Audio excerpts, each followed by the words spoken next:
Good morning, good afternoon, everyone. Thanks so much for joining us. We've got a couple more people filing in, and so we'll get started in just a few moments here.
All right, so thank you everyone who's joined so far. I'm sure we're going to have a couple more people pop on in the next couple of minutes. Welcome to our second user presentation of the year with Dr. Maureen Stabio at the University of Colorado School of Medicine. She's joining us today to showcase the visible brain data set, the newest data set in the VH Dissector that's actually based off of her brain. So it's really quite an exciting presentation that we have to look forward to.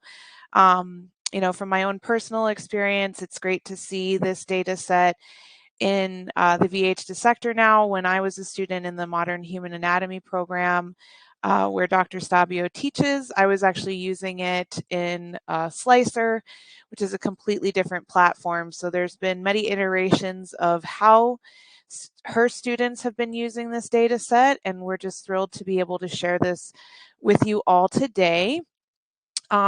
Before Dr. Stabio kicks off the session, I just wanted to share my screen here for a moment. I'm going to show you all, if you haven't at this time, where you guys can access, where you all can access the visible brain data set. So basically, it's just going to be an update of the VH Dissector. For everyone who's here today, you all have joined the Toltec community. Thank you so much. I'm glad that you were able to find your way into this excellent space that we launched in September. And here under the learning base, there is an FAQ section, and under that FAQ section, the very first post is about where you can download the latest version of the VH Dissector, and it includes links for all of the different versions that you might have access to. The VH Dissector Pro is, of course, the version on your personal computer. So that is linked in Dr. Stabio's posting under community discussions. You can find that here in the FAQ section, and I'm just going to quickly post it as well in the chat of our presentation today. So be sure, if you haven't at this time, update your VH Dissector to version 6.3.4. That is what is available there on the download website. Automatic updates have been added to the software, so the next time you launch, you should be prompted. And if for any reason you run into any issues installing and activating that latest version, then just shoot us an email at support@toltec.net. So this session is being recorded today, and the recording will be made available under our webinars section in the community portal. So that's also under the learning base, but the space is called webinars. So you'll be able to come back and review that. And for obviously anybody who didn't get to attend today, please, you can review it there as well. And I would like to encourage questions throughout. There is a chat feature as well as a raise hand feature, so don't hesitate to ask questions as they come up for you. So without further ado, I'd like to go ahead and have Dr. Stabio turn on her camera and unmute herself and welcome her to our presentation here on the visible brain. Thanks so much, Dr. Stabio. Take it away. Thank you, Laura. So thank you all for being here. I'm excited to share the work that's been done, and I'm going to start with a little bit of the history of and the motivation for this, and then hopefully you'll be getting your software updated during that time, and by the time we launch in, you'll be ready to go and follow along with me. I will share my screen, and I will turn off my video, and Laura, please pipe up if you can't see my screen. We can see it we can see your PowerPoint presentation right Yeah, now. my PowerPoint presentation. Perfect. Okay. So I am a professor, associate professor of neuroanatomy at the University of Colorado Anschutz Medical Campus. I teach, I direct the first year medical student nervous system block. And I also teach a first year graduate neuroanatomy course in our master's program, Modern Human Anatomy program, as Laura is one of my beloved alums. And I started teaching when I was a graduate student in Boston, and then also postdoc at Brown University. And I just realized as I was teaching this material how challenging it was for students to visualize the brain in 3D. And over and over again, and I'm sure all of you who teach recognize that this is very challenging for students. Transitioning between what we see clinically and what the students are expected to know, which is visualizing the brain, the human brain in two-dimensional cross-sections, and translating that to these 3D spatial relationships.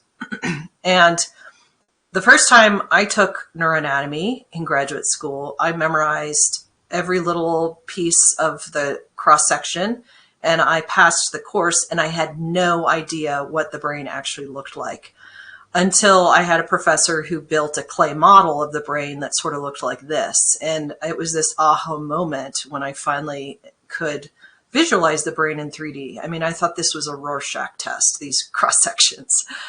And so I was really interested in finding ways to help students when I then had to TA the course and then have gone on to be a professor of neuroanatomy. And I said, we've got to find a way to do some of the features that the VHD does for the human body for the brain, where you can overlay these 3D objects onto the 2D slices.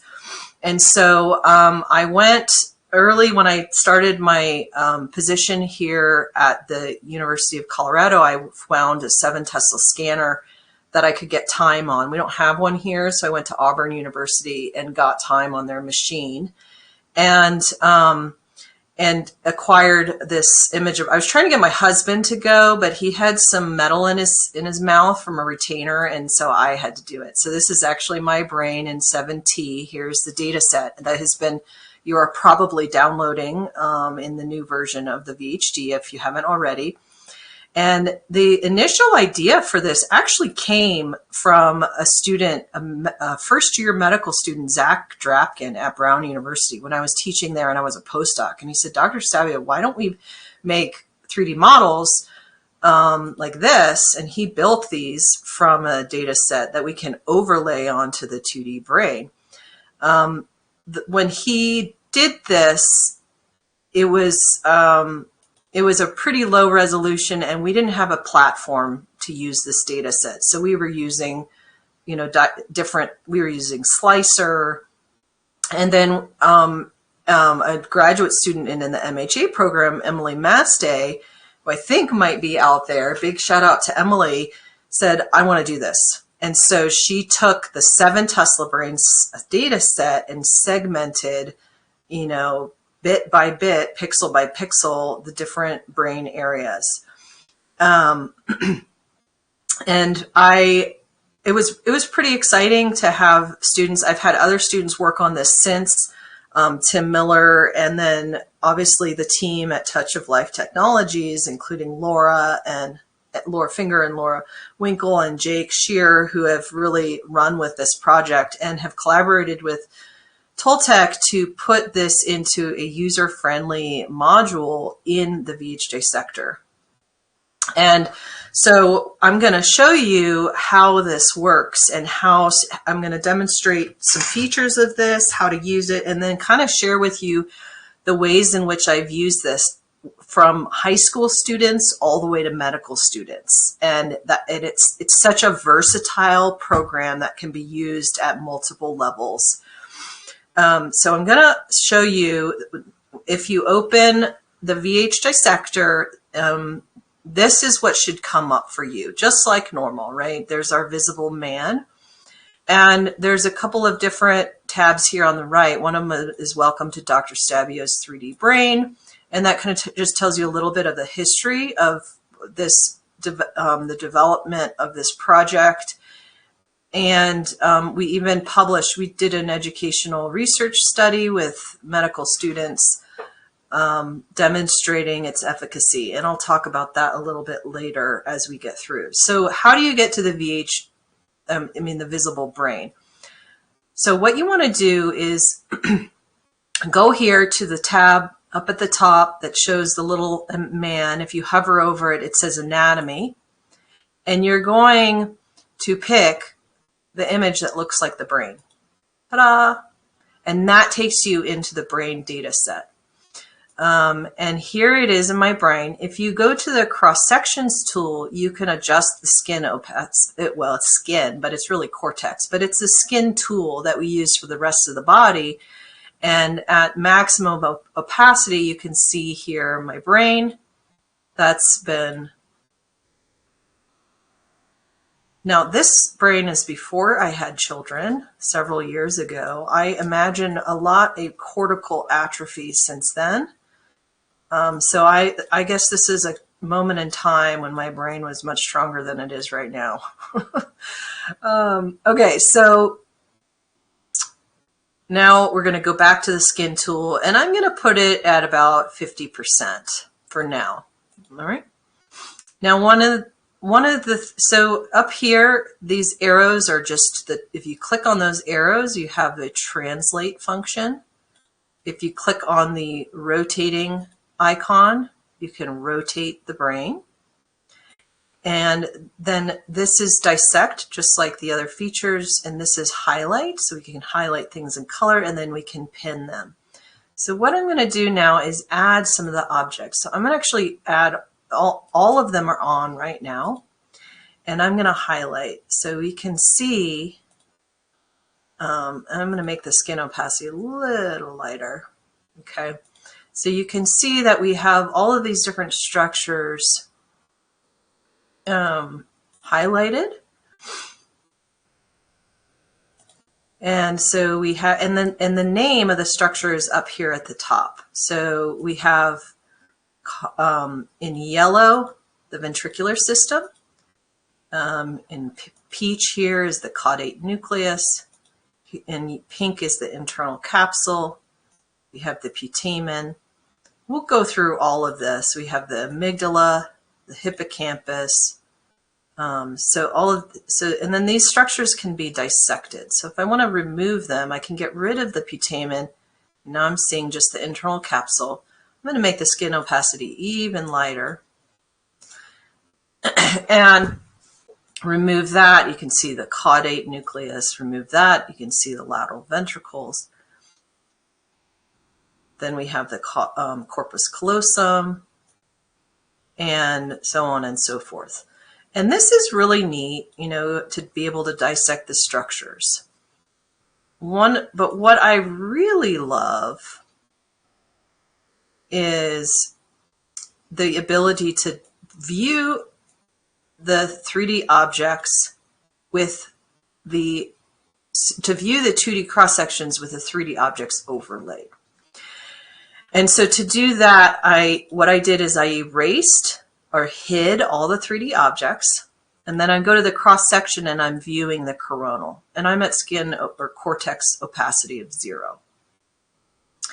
And so, as many of you who teach neuroanatomy probably do, we typically start with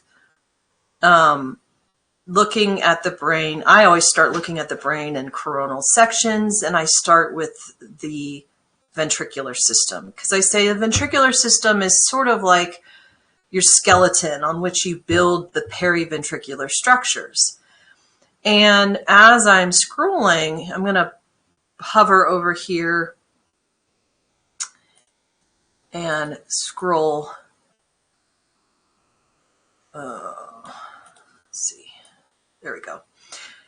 I usually start at the eyes because students can always find the eyes. And then I go from rostral to caudal, and I say in a T1 weighted MRI, gray matter is gray, white matter is white, and the ventricles are black. And I go, look, there's the ventricles. So you always want to find the ventricles first.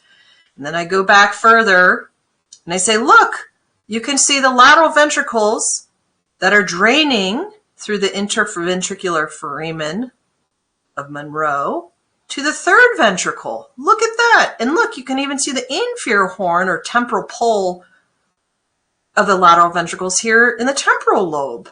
Look at that. And this is where I get the students giving me this deer in the headlights look, like, Dr. Stabio, how on earth do you see the ventricular system in 5 places? 1, 2, 3, 4, 5.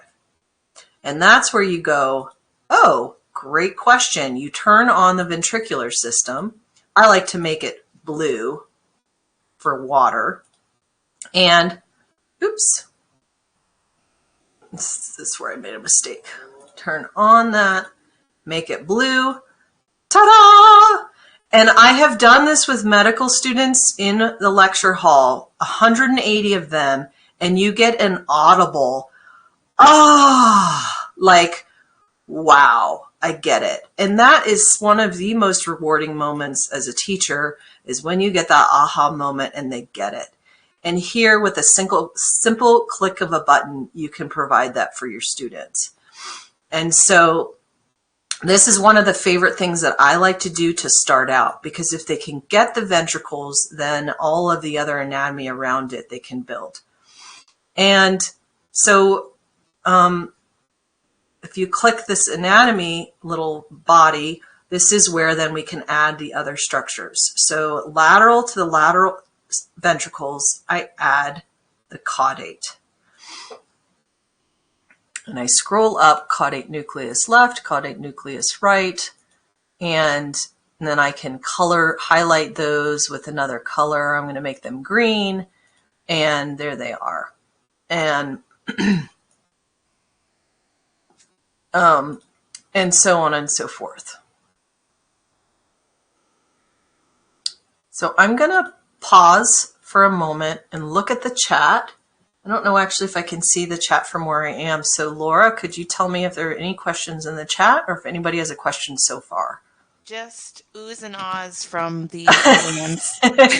I know, I love it. It's very exciting. Okay, so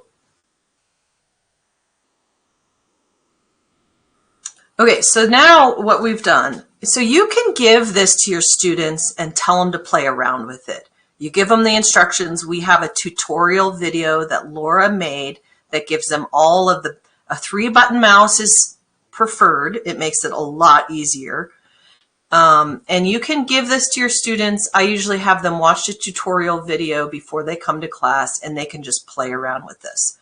As they hover, you can double click here, and you can see that whatever you have highlighted over here in the 3D model is highlighted here on the MRI.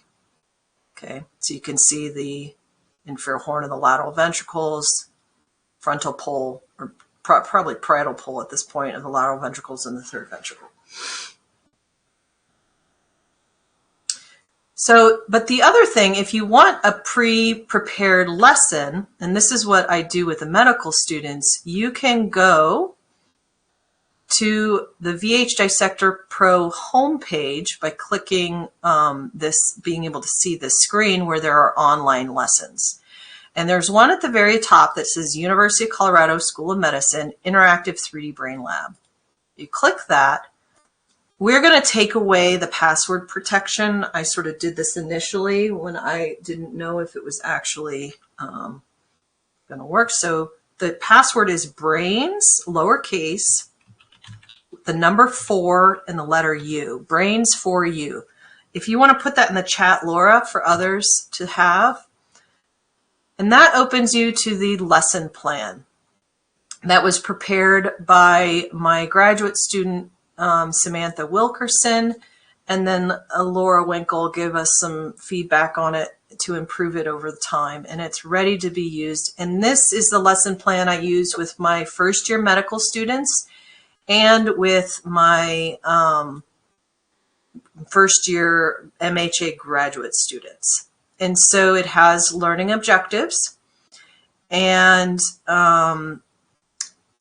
it goes through ventricles, and then one by one, the gray matter and all this little paraventricular gray matter nuclei.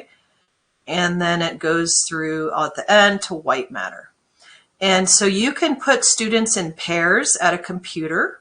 I recommend a computer lab so you don't have to deal with students forgetting to bring their mouse or their computer crashed or XYZ. So I like to do this in a computer lab, but with medical students, I have them bring their own computer. The other thing I recommend is that you make sure that they download the software like a month prior to your session, because they always wait to the last minute and then they have problems, blah, blah, blah. You know, teaching. You're teachers out here, you know this. So as you read through the lesson plan, it teaches the students about, you know, what are the ventricles. But what's so great about this lesson is that anywhere where something is underlined, you click on it and it sends a hyperlink to the view of interest. So here we say next. So we have this, okay, here's the ventricular system. Next, overlay the coronal sections, use the highlight tool, and it guides you through. Okay, next, do this. Now look at it from the inferior axial view. And you can highlight, right? I can highlight this, right? And then you can go to the gray matter. Okay, now let's look at the basal ganglia. And so there's hyperlinks so that if you just are doing a lesson and you want to focus on the basal ganglia, you just click here and go through. And the students read on, and then it says start here, scroll up a bit. Oopsies. It's funny. So on and so forth. You can add the transverse view, you can add the coronal view, and you can use the sagittal view. And you can see, I can see the brain. Now, if I don't want the lesson, I can hide it. And now I have the brain in all these views with the internal structures. And so we have segmented all of the structures in this anatomy section, including the cerebral cortex. And go to skin opacity. And we are now in the process of doing a cortical parcellation, and we're also, excitingly, doing the vasculature.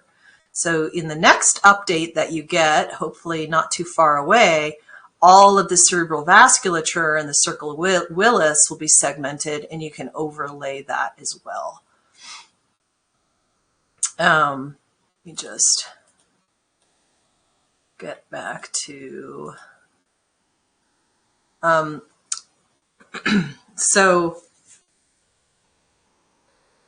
I have done, one of the things that I've done when this is a high school group is I have had them build a clay model of the brain. And actually I do this with the graduate students too.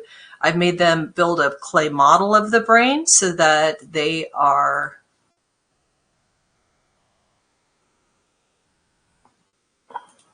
Let me hide all of this. So that they are building clay models of this that are overlaid onto a cast ventricular. I use Crayola Model Magic, which is a foam modeling compound that's very lightweight. And then I have them do the lesson with the VH Dissector. I've done this, like I said, with first-year medical students, and then I've done this with the first-year master's students. And so across a spectrum, you can use this tool with any level of learner. I actually have the neurology residents doing it now and doing using it for radiology review.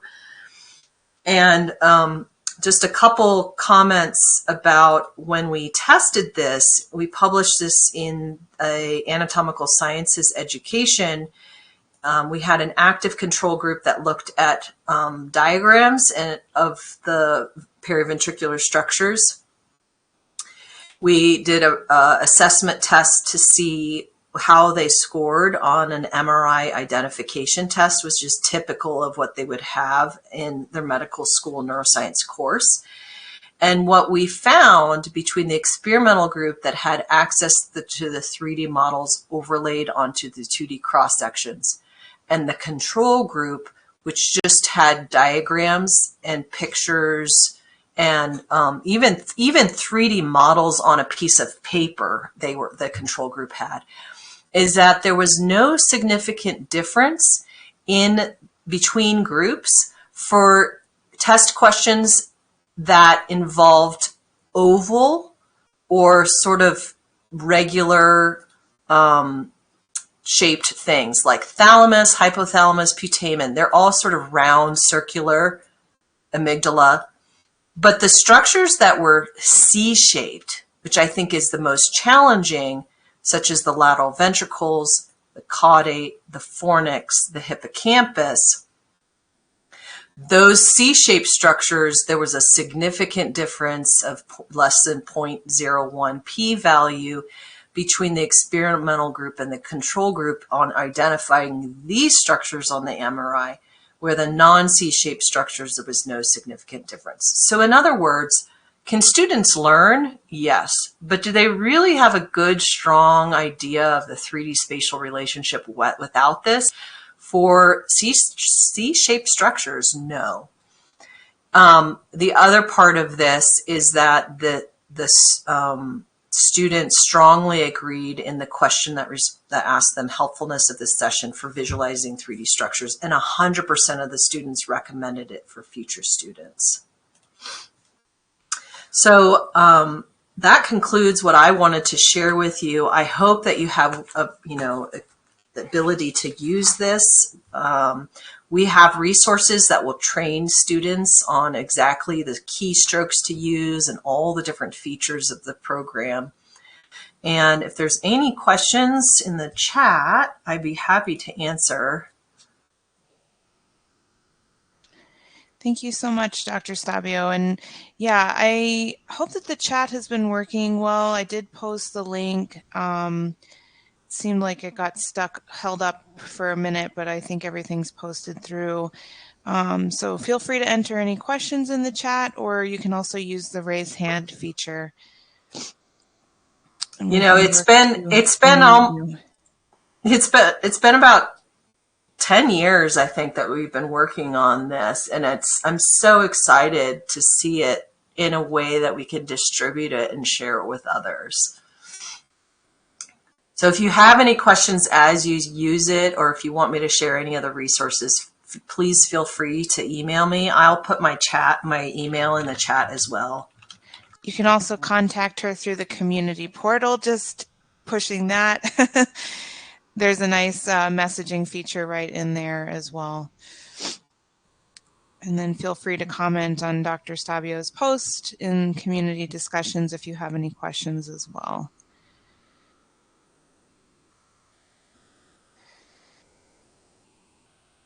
Oh, we do.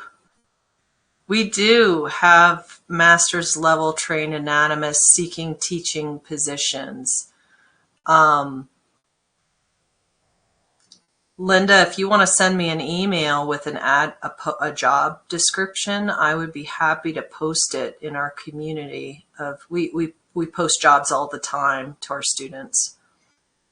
And we have some graduating in May that will be looking for teaching positions. Great. So one of my former neuroanatomy students is now an orthopedic resident, fourth year student going into orthopedic surgery, applying for residencies now. And he was rotating in a spinal surgery rotation. And he got pimped. He told me he got pimped by the neurosurgeon about something. Oh, which tract is this? And that I'm touching here. And he said, oh, those are the dorsal columns. That's fasciculus gracilis. And the surgeon looked at him and said, you're the first med student who's answered this correctly. Good job. Oh, I was a very proud moment. So it's exciting when you can do a good job teaching these resources.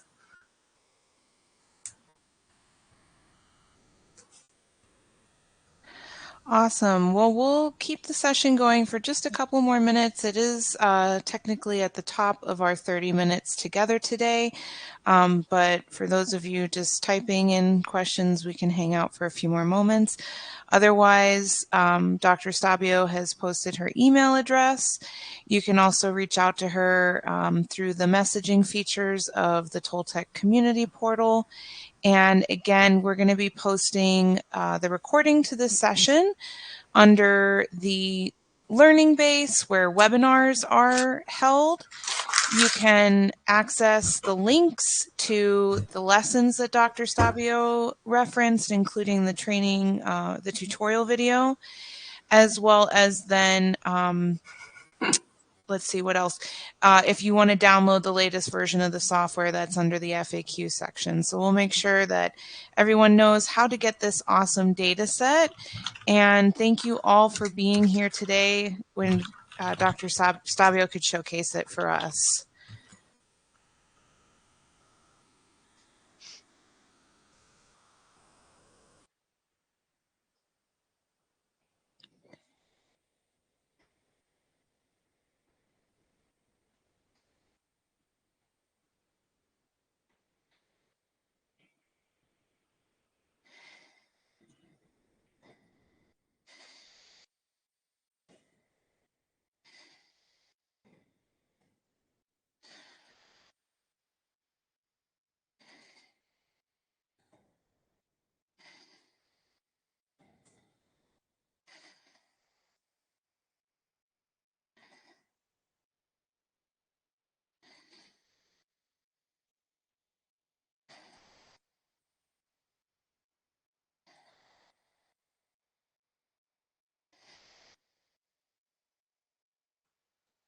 All right. Well, with that, I'm going to go ahead and end our session for today. Thank you again, everyone, for joining. Have a good rest of your day.